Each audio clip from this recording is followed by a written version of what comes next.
Let's turn our attention now to issues affecting the Economic and Financial Crimes Commission that has now reportedly detained 10 officers from in its Lagos Zonal Command over the alleged theft of missing operational items. EFCC spokesperson Dele Oyewale did state that the development was part of ongoing efforts by the EFCC chairman Olaolukoyede to rid the commission of corrupt practices.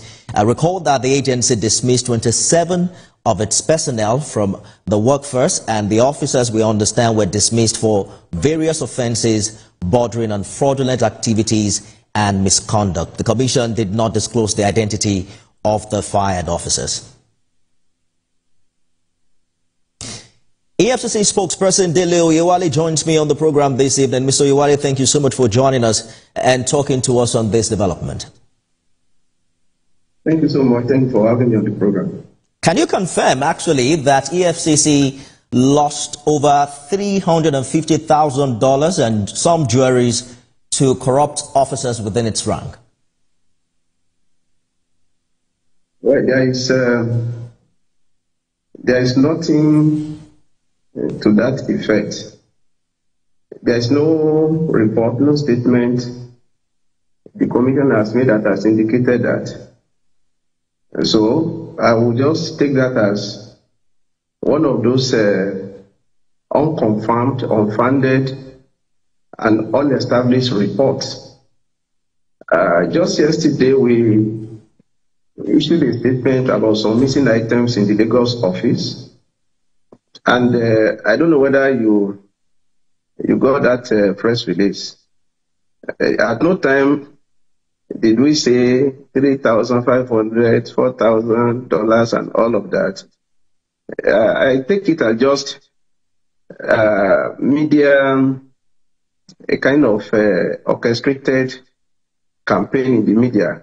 The commission has not come forward to say that such amount of money or any asset to that effect is missing. So I think we can just dismiss that as reports that are not they are not established, they are not funded, and it didn't emanate from the commission. Just for some clarity, Mr. Oyewale, you are saying that there are no dollars and there are no jewelries missing within the EFCC, right? I have just said that the commission has not come forward to say that such items are missing. We issued a report yesterday, and we did say that, yes, there are some operational items that are missing in the Lagos office that have been investigated. Nobody prodded us to say that. It's out of our culture of transparency and the need to get the public notified about happenings in the commission. Nobody prodded us to say that. We came forward on our own volition that some items are missing, operational items are missing, because we are transparent about what we do. So if anybody now comes forward to say that this is also amount of money, this one, it definitely is not from us. We didn't say that.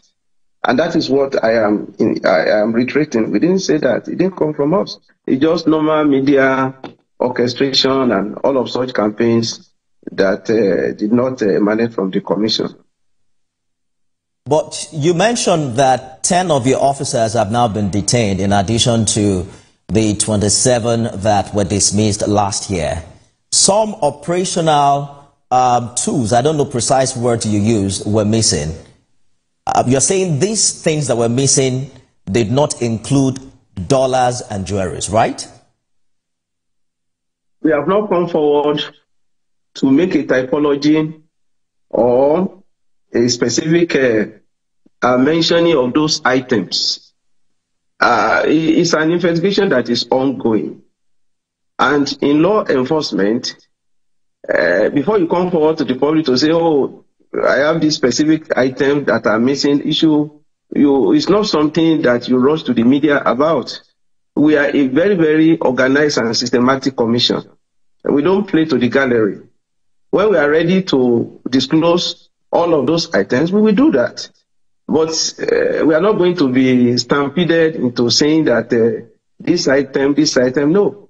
We are not going to allow anybody to railroad us into mentioning teams that we have not established. So I take it as just the normal media campaign that has no bearing with objectivity or reality on ground. Well, some say that this development in a way confirms public perceptions that operatives of the commission are actually involved in corrupt activities, and that it also speaks to perhaps some lapses in internal control. I'm wondering how you react to that, how you intend to prevent future incidents and also build public trust. I think to all intents and purposes, the commission should be applauded for coming forward to say that 27 of its officers were dismissed, for coming forward to say that 10 of his officers are detained. They are being investigated over issues of compromises, suspected fraudulent practices, and all of that. We came forward because of our culture of accountability and transparency. And if we are not doing internal cleansing, we would not have come forward to say that. So I think it is to the credit of the commission that it can come forward to say that to the public.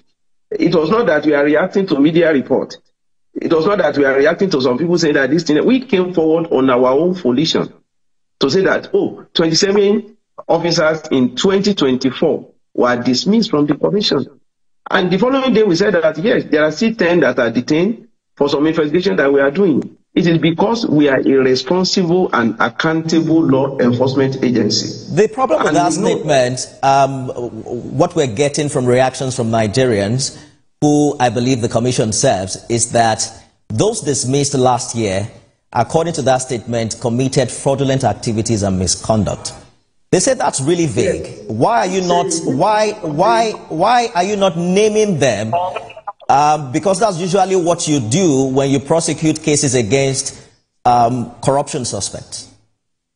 I'm sure that if you are conversant with public service rules, as a commission, we have our processes, we have our procedures, we have our standard operating procedure. There are ways we do things. So if you look at even most of our media report, it is not every suspect that is being investigated that is named. So well, the public may say that, we want to know their identity, their names, their designation, and all of that. The public has a right to demand for that. And we also have a right to be faithful to our rules, our processes, and our procedures. I'm sure you know that when some things are done, or the affected officers may want to go to court. There are a lot of things that are involved. So, but we have come forward to let the public know that there is a kind of internal cleansing that is going on. It that comes to equity must come with clean hands. That's what we are saying. And our executive chairman, Mr. Ololukoyede, is very, very assertive.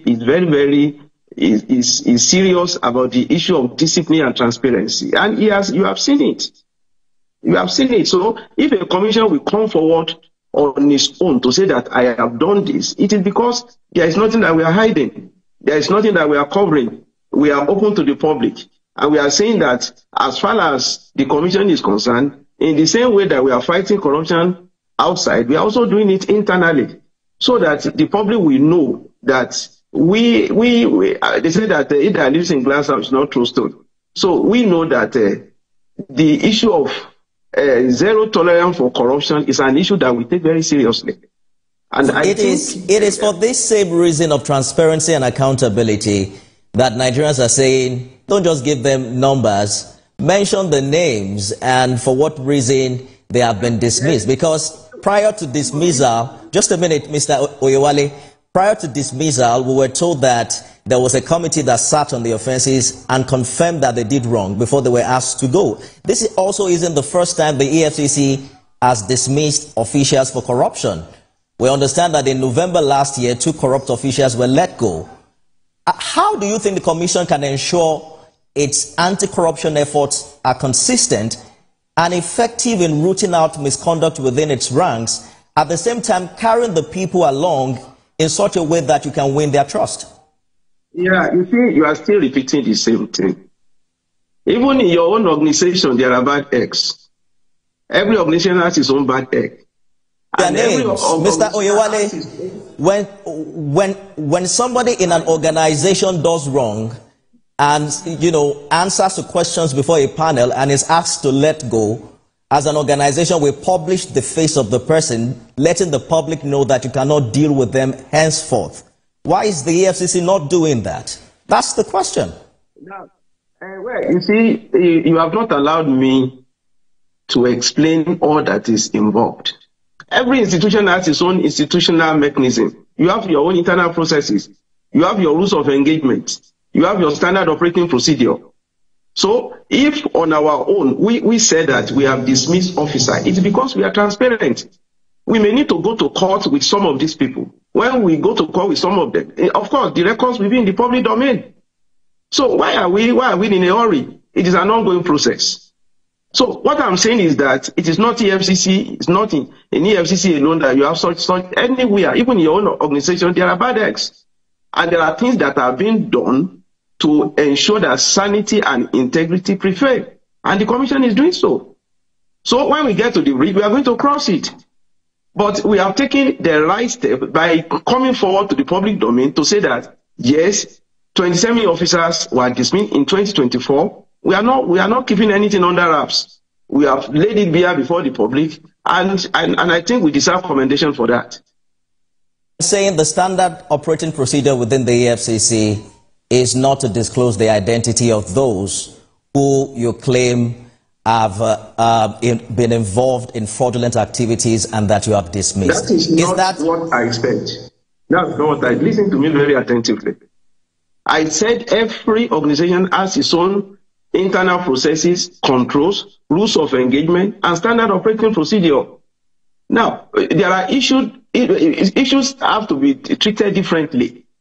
I am telling you that some of these people, we may need to go to court against them. When we get to that bridge, the public will be made to know. So we are not going to allow... I wanted to call them into say that, oh, because, yeah, you are entitled to your opinion and we are entitled to our own processes. That's what I'm trying to say.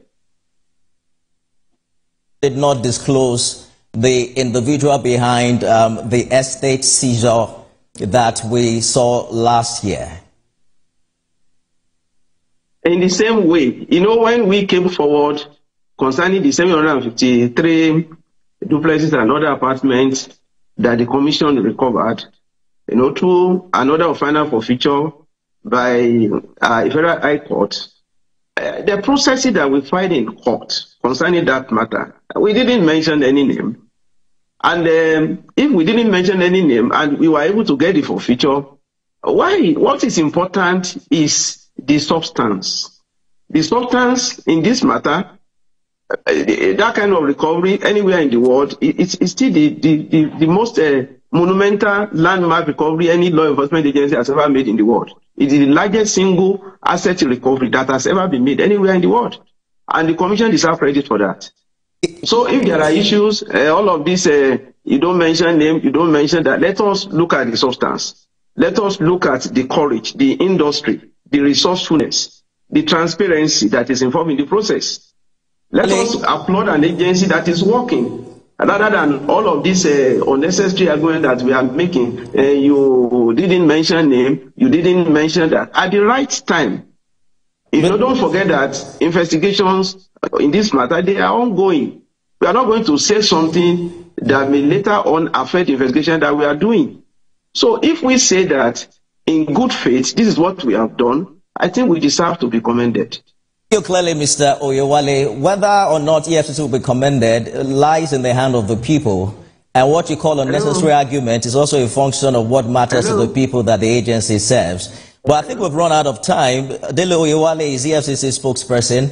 Hopefully we can continue this conversation subsequently as we ask the crucial questions that matter to the people as regards the operation of the anti-graft agency. Let's turn our attention now to the police. I'm joined by ACP